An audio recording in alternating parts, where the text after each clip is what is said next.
A truck was driving along a deserted highway, like a huge ship, illumining the road with its headlight. Pleasant music was playing in the cabin. The driver was in high spirits and humming the melody to himself. The long, tiring, but profitable trip was coming to an end. Jason was on his way home. He really liked his job as a long-distance truck driver. New cities, roads, people, impressions. The only drawback was the impossibility of long-term relationships with girls. Few wanted to link their lives with a man who was always away from home. This, of course, saddened the guy a little because he was already 27 years old, and of course, he wanted to start a family and have children. Well, not a big deal, Jason thought. I'll work for another 5 years, save up some money, and then open my own auto repair shop. And then a family will appear. Everything has its time. In the morning, Jason stopped to refuel and have a snack. He was just a short drive home, but he needed to rest. He went into a small cafe and sat down at a table. A waitress approached him to take his order, and he looked at her and involuntarily admired her. She looked like a princess from an Eastern fairy tale. Coal black eyes, eyebrows raised, delicate facial features, and thick black hair braided in braids. Jason introduced himself to the girl, and her name was Magda. He made her several compliments, left generous tips, and his phone number, and decided for himself that he would do everything to win her over. Magda, however, was not impressed by Jason at all. A regular guy in a dusty t-shirt and shorts, and a long-distance truck driver to boot? Not a particularly promising prospect. In her dreams, the girl saw an entirely different man. A handsome prince dressed in the latest fashion, driving a black Jeep. And she was there with him, like she stepped off the pages of fashion magazines. He opened the door for her, and they got to have lunch at an expensive restaurant. This beggarly existence had already bored her to death. This cafe, her life from paycheck to paycheck with her mother, life seemed to pass her by, and she wouldn't see anything. Therefore, Magda reacted very coolly to Jason's flirting, but she still took the phone, just in case. However, Jason turned out to be stubborn and persistent. He courted her for a long time, and beautifully gave her flowers, read poetry, promised that he would save up money and open a business. He was devoutly in love with Magda, and longed to hear the cherished words, "Yes, I'll marry you. I love you." And Magda had been thinking for a long time, hesitating, weighing everything, and finally agreed. But she had a wild argument with her mother. "Why do you need him? I know these long-distance truck drivers.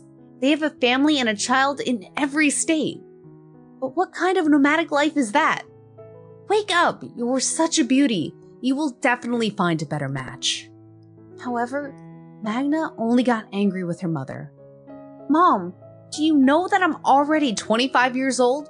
By the way, and millionaires are not queuing up for me. I'll just waste my life alone. Jason is kind, decent, he loves me." The girl tried to prove her point. "He promised to open a business in a couple of years, and I believe him. He's not a drunkard, he's not lazy. This is my choice, Mom. Accept it and respect my decision." Elena eventually agreed. Of course, she didn't really believe in these stories about the business. She had lived in this world for many years and doubted Jason's promises. And Jason was over the moon. A grin to his ears didn't come off his face for a minute. The cafe was booked, the wedding date was set, and all that was left was to buy the rings and the bride's dress. Jason was on the last trip before the wedding and asked Magda to look for rings while he was away. The bride's mood was great from the morning. She carefully dressed up, got ready, and went to a jewelry store to look at rings. Upon entering, she felt like she had entered a fairy tale. Hundreds of various rings and earrings with stones sparkling invitingly from the display cases. However, after looking at the prices, the girl gasped once again. The amounts were simply outrageous. She felt so sad. Magda looked around the store for a salesman, but instead found a handsome man who seemed to have stepped out of her dreams. He was sophisticated, refined, polished, and it was immediately apparent that he was very well off. "Excuse me, can you please help me?" The trembling girl finally spoke up. "Why not help such a beautiful young lady? I'm listening to you." The man smiled and winked at the girl. "You know, I have a wedding in a week.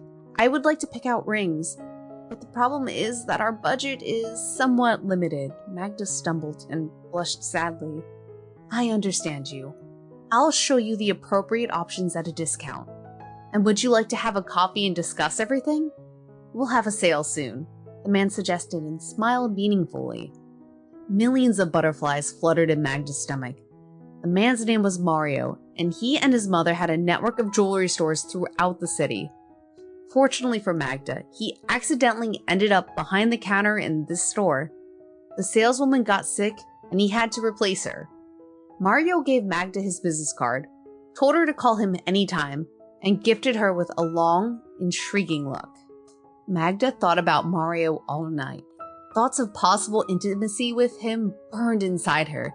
Everything inside her was torn apart and turned upside down. She never even felt a tenth of these emotions with Jason, and in the morning, the girl decided everything for herself. Such a chance comes once in a lifetime. Whatever happens, I'll call, she thought, and dialed the coveted number. "Hello, Mario, it's Magda. My fiancé is still away. Would you kindly take me to a country house to my friends outside the city?" she asked. In reality, the girl went all in.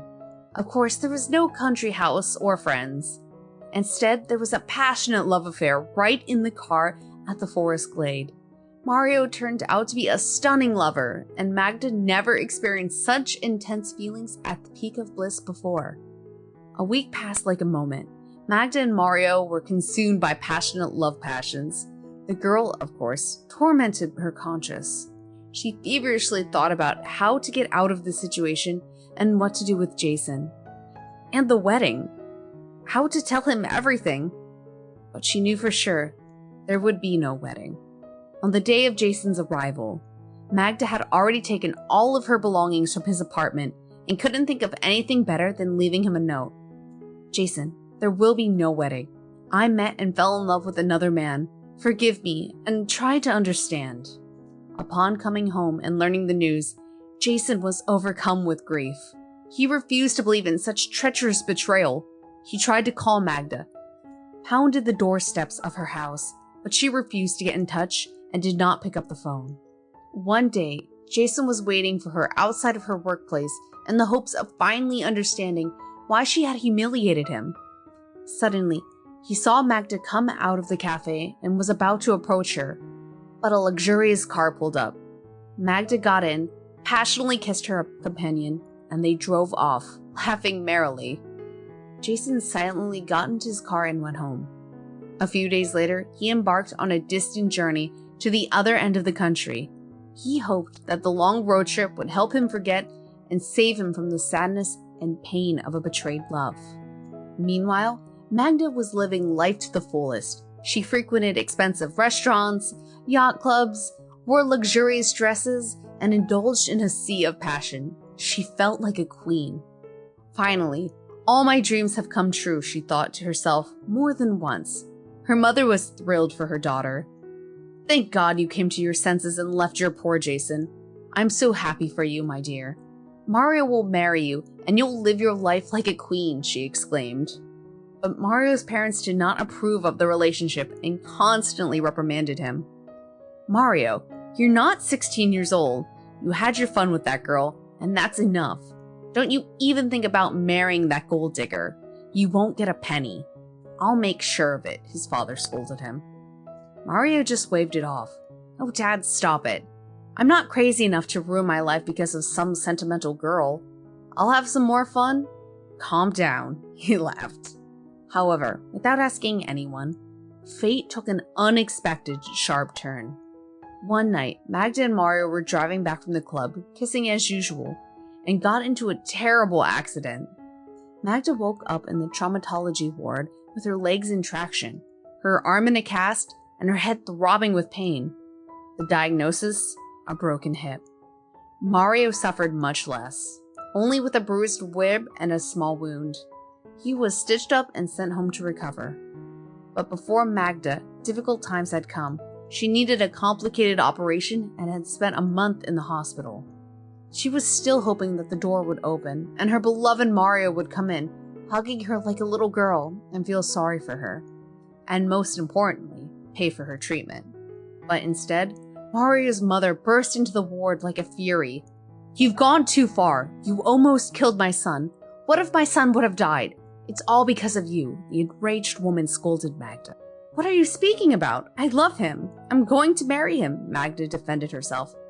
"Are you out of your mind? Who's going to marry you? Just stop fooling around. Who are you and who is he? Do you even understand?" Mario's mother did not calm down. Magda cried out of offense and despair. Mario never picked up the phone, nor did he ever visit her. After a month, Jason returned from his trip and discovered what happened to Magda. Without hesitation, he rushed to the hospital. Upon entering the ward, he didn't accuse her of anything. "Magda, how did it happen that you got in here? Do you need help?" Magda felt terribly ashamed and lowered her eyes. "Jason, I'm so sorry. Can you forgive me? Please help me."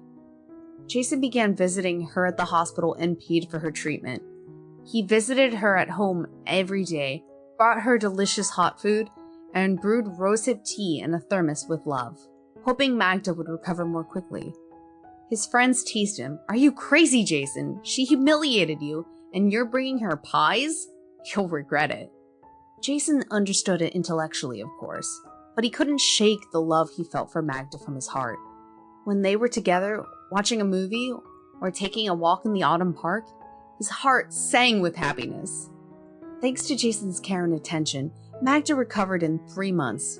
She felt good, calm, and safe with him. But every time she thought of the scoundrel Mario, a warm sensation spread in her lower abdomen, and her heart beat wildly. Jason had spent all of his savings on Magda's treatment, and with his money running out, he planned his next trip by truck. He couldn't shake off the feeling of inexplicable fear and anxiety, repeatedly asking Magda if she would betray him again or wait for him. And every time, Magda hugged him and whispered in his ear, "Don't doubt me. I won't betray you anymore. You've done so much for me." Finally, Jason left feeling relatively calm and believing in Magda. Although he was afraid she would leave him again, he still hoped she had changed and would spend her life with him. A few days after Jason's departure, Mario found Magda. He learned that she had recovered and immediately went to her house. Without giving her time to think, he slipped inside and pressed her against the wall with his whole body, whispering hotly in her ear, "I missed you so much, my sweet. And you? I hope you're not angry. I couldn't be with you because of my father's business, but now I'm here and I won't leave you anymore." Magda went with him again, overwhelmed by the insane passion and losing her head completely. They went to an expensive hotel where there was plenty of champagne, flowers, and intense emotions. They met again and again, but Mario didn't offer anything, didn't apologize, and Magda understood that he was using her. But as soon as he touched her, she no longer belonged to herself. Jason was returning home when his friend called him. Jason's heart unpleasantly squeezed in a bad premonition. "I don't want to upset you, my friend, but your Magda is cheating on you. She has no conscience. Yesterday, I saw her with her ex. They went to a hotel, laughing and happy. He was holding her waist and she was kissing him. I told you, Jason, to give up on this idea. She's not the one for you. Do you understand? She's a kept woman and a party girl. If you want to be mad at me, go ahead, but you're a complete fool, Jason. That's my opinion." Jason hung up the phone silently, turned off the engine, got out of his car, and fell onto the grass in the middle of the field. He cried, lying on the ground for a very long time. The only thought pulsating in his head was, why? After calming down, he called Magda. She was chirping on the phone, saying how much she missed him and waited for him. And when she asked him when he would be back, Jason was astonished by her treachery and audacity. He abruptly cut her off and said, You're so ungrateful, you wretch. I know everything, and I hate you. Jason hung up in anger. As for Magda, she was a little upset that she got caught cheating, of course.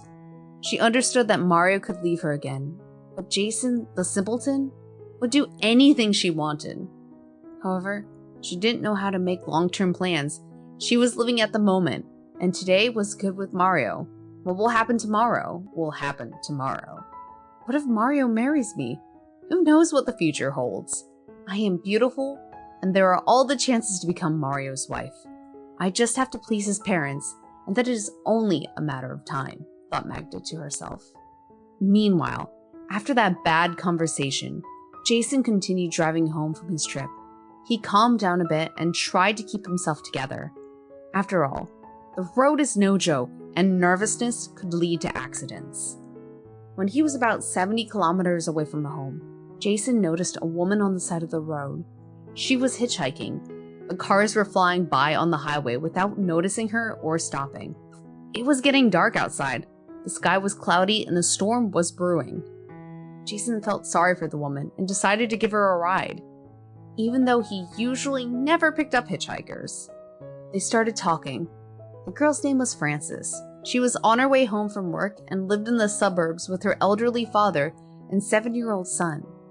She missed the last bus and her phone died.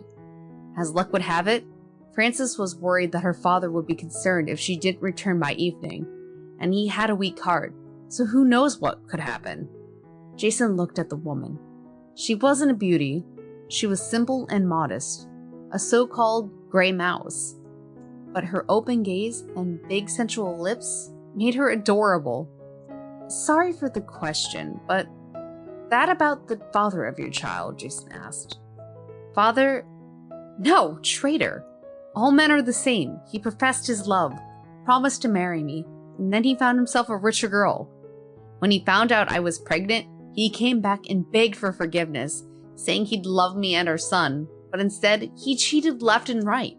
I don't trust anyone anymore. Frances burst out in emotions, and tears welled up in her eyes. A familiar story.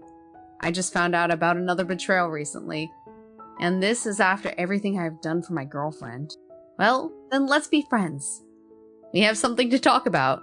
We've both suffered, Frances said with a sad smile. Jason began to visit Frances frequently. He and her father immediately found common ground.